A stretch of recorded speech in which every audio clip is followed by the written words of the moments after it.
टमाटर वाले से कहा, ओ लाल टमाटर वाले जरा भाव तो बता। म्यूजिक देना। हाँ, ओ लाल टमाटर वाले जरा भाव तो बता, 40 रुपए देगा एक पाव तो बता। भाव तो बता, जरा भाव तो बता, जरा भाव तो बता। हाँ,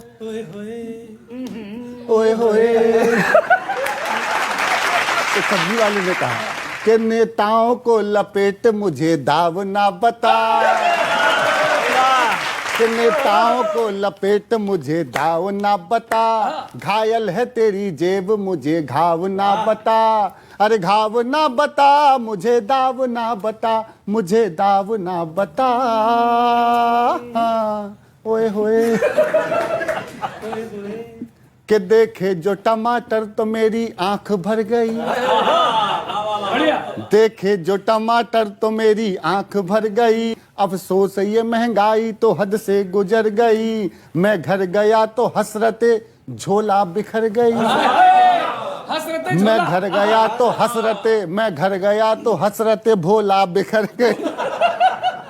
खाना मटर पनीर था पत्नी बिफर गई। अरे रूठी मेरी सोना मेरी बेबी नहीं मनती, अरे रूठी मेरी सोना मेरी बेबी नहीं मनती। कहती है टमाटर बिना ग्रेवी नहीं बनती।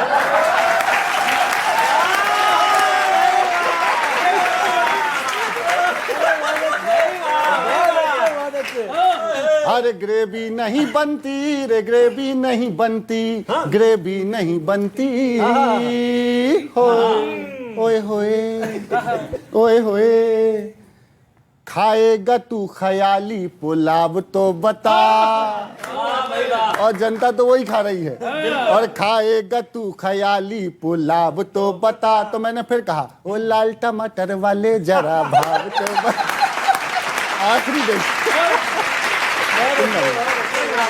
अच्छा, मैं तो कवि सम्मेलन करके गया था, जेब में लिफाफा था, तो पहली पंक्ति लिखने के बाद मुझे समझ में आया कि मुझे किस नेता की फीलिंग आई, वो मैं बता दूंगा।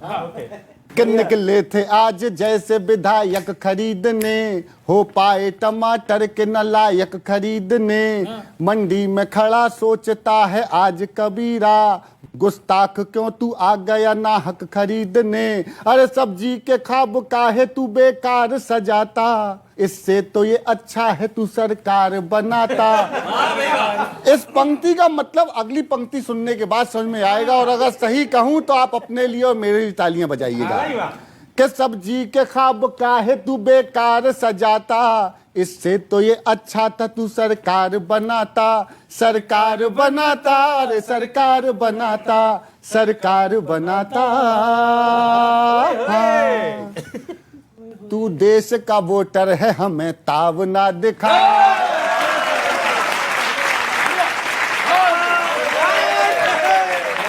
अरे तू देश का वोटर है हमें ताव ना। तो मैंने फिर बेशर्मी से पूछ लिया, ओ लाल टमाटर वाले जरा भाव दो। तो बेसिकली नेहा जी ये है कि सब कुछ अच्छा जा रहा है, लेकिन क्या पुलाव ख्याली खाने?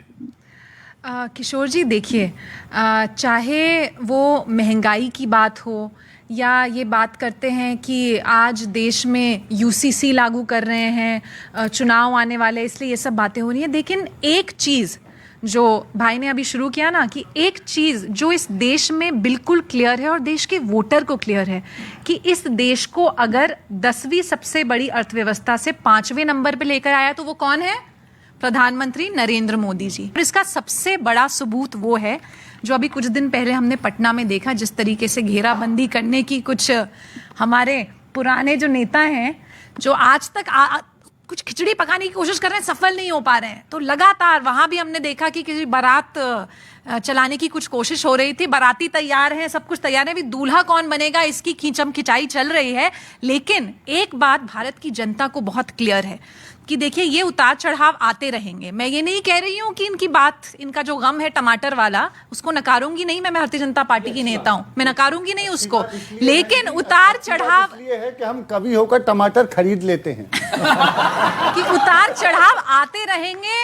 मोदी जी और उनकी सरकार प्रयासरत है जनता के लिए, लेकिन अगर इस देश को आगे ले जाने का कोई मादा रखता है तो सबको पता है वो केवल नरेंद्र मोदी है। बहुत हुई महंगाई की मार, अब की बार उनकी सरकार। आज हालत यह है कि महंगाई तो जिस तरह से चरम पर है वो है ही, लेकिन जिस तरह से बाकी चीज़ें, भ्रष्टाचार है और डिवाइड एंड रूल है। अभी मोदी जी का परसों ही भाषण सुना हमने, वो बिल्कुल कह रहे थे एक अकेला सब पर भारी। मैंने कहा, ये 9 साल से सारा भ्रष्टाचारी आपने अपनी पार्टी में मिला लिए और आप कह रहे हैं कि सारे भ्रष्टाचारियों को जेल में डालूंगा।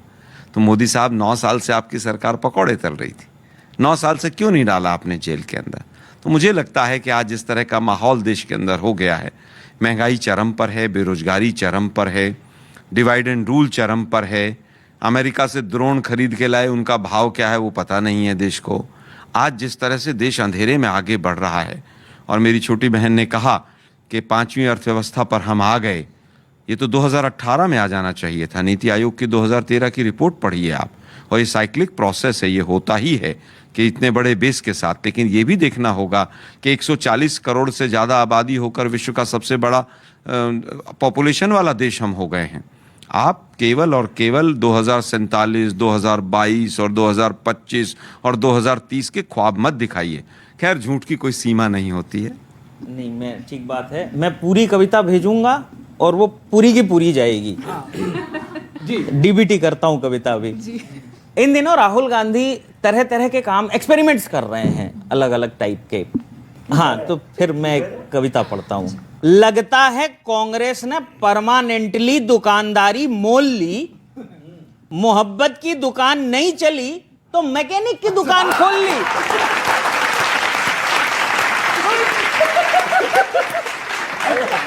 कोई ना कोई दुकान चलती रहनी चाहिए। मैकेनिक की दुकान खोल ली। बीजेपी रैलियां कर रही हैं, नीतीश जी मीटिंग्स जब तब कर रहे हैं, और Rahul ji truck travel, US में भाषण, मैकेनिक गिरी। मतलब पार्टी का काम छोड़कर बाकी सब कर रहे हैं। बहुत अच्छे। सब कर रहे हैं। जाने क्यों अलग अलग टाइप के काम एवरी वीक कर रहे हैं। और अगली पंक्ति पे एक भी हाथ खामोश ना रहे। जाने क्यों ये अलग अलग टाइप के काम एवरी वीक कर रहे हैं। अपना गठबंधन स्टार्ट नहीं हो पा रहा, पता नहीं किसकी मोटरसाइकिल ठीक कर रहे हैं।